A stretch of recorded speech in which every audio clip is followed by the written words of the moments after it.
Hi, this is Jeremy Dunham, Editor-in-Chief of IGN PS2, and I'm actually really excited to talk to you today about Devil May Cry 3 Dante's Awakening, which is one of the best action games to come along on the PlayStation 2 for a really, really long time.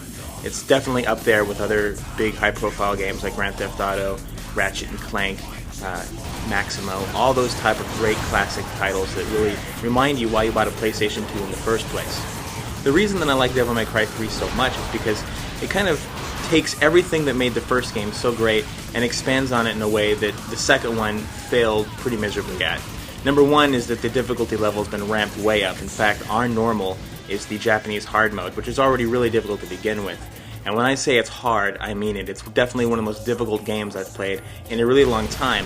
And as a guy who grew up playing 8-bit Nintendo games and 16-bit Super NES games, I really like games that are difficult that challenge me, because back then, almost every game you bought was difficult, as opposed to kind of the now more mainstream approach to making everything seem a little bit more accessible. Devil May Cry 3 is definitely up there with games like Maximo, Ninja Gaiden, especially even with the Hurricane pack attached, and final bosses on King of Fighters, for instance.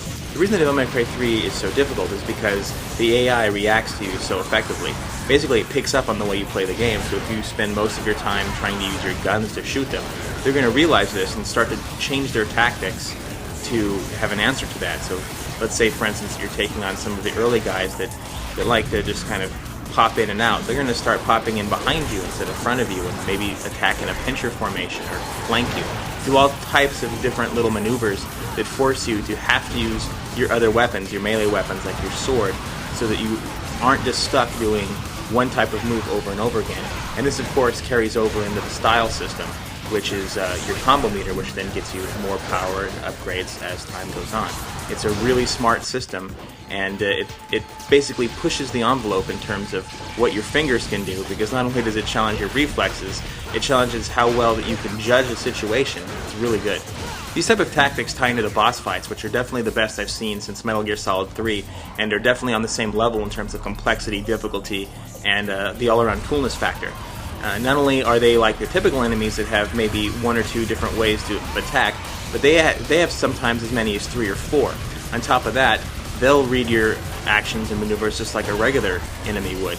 So if you are spending most of your time on the outskirts blasting him with ebony and ivory, he's going to pick up on it, and he's going to come after you with some all-new crazy attack that does a lot of damage and really hurts you. One of my favorite bosses in particular is Cerberus. He's one of the first guys that you fight that's bigger than life, and he's in the 3rd stage at the very base of the Tower of Teminagru. And when you face him, he seems simple enough. Basically, you just hang around and blast him with your gun and chip the ice off his legs so that you can get to his fleshy underparts.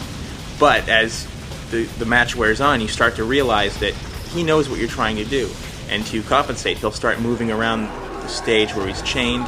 He'll start regrowing ice over certain parts of his body, and he'll start charging at you and bringing icicles down from the top of the ceiling in all types of different ways. So you're constantly having to think while fighting him, and it's kind of reminiscent of the old 16-bit shooter games in a way, where the bosses would have so many forms of attack that you never quite knew what to do until you really understood what kind of pattern or what kind of reactionary AI it might have. And the same type of philosophy ties in here, and it works really well. It makes all the boss fights fun, whether it's Cerberus on up.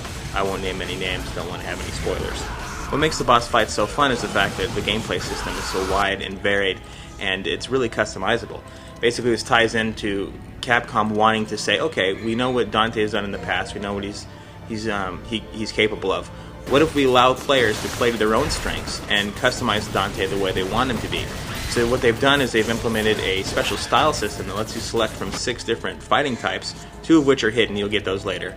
And you can basically play to your strengths. So if you are a guy who likes to use your sword, you can go ahead and choose the Sword Master technique. If you prefer to blast everything, you can choose the Gunslinger. There's defensive categories, offensive categories. You can stop time with one of your special abilities. There's all these different factors that kind of tie into your style.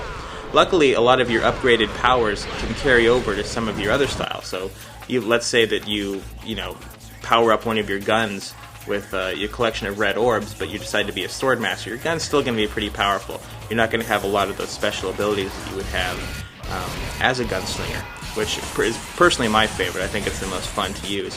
but you're still going to have a lot of that strength and ability that you would have. So you can really build and shape your own Dante and do the types of things you want to do with him. And when I say that you can do whatever you want to do, I mean it, because Dante can practically do whatever you want him to. He can run up walls, do flips, he can take his guns and do spinning shots coming up from the air. He can use a shotgun like a pair of nunchucks and just basically shoot everything around him as he flips it behind his back and in front of him again. And when you couple this with a wide range of weapons, and there are a lot, believe me, there's shotguns and railguns and nunchuck weapons, swords, all types of other things that are kind of defy classification. I don't really want to give away too much, but there's just so much you can do here that the gameplay system is really, really addictive and difficult and challenging. And when you tie that in together with the smart bosses and these smart enemies, you've got all the ingredients you need for a really strong action game. Luckily, Devil May Cry 3 does a lot in between these action moments that kind of keeps you tied to the story. This actually takes place quite a while before the beginning of Devil May Cry 1 and tells you the story of how Dante and Virgil became separated in the first place and why they're at odds and why they don't really get along. There's a couple of really important supporting characters in there too, like Arkham and Lady, but telling you anything more than that would really kind of give away too much. Needless to say, the story is a lot better than it was in the previous two games. It's a lot more fleshed out. There's cutscenes before, during, and after each stage, and it's just an all-around better presentation when it comes to the series. And it's up there with Capcom's similar series, Onimusha, in terms of moving the story along, where you're getting a lot of information, you care about the characters, but it's not bogging anything down. And it actually throws in a couple of surprises. It's not terribly unpredictable, but every now and then you'll see something that'll really catch you by surprise, and it'll be like, oh, okay, so that's why. I also can't forget to mention how beautiful the game looks.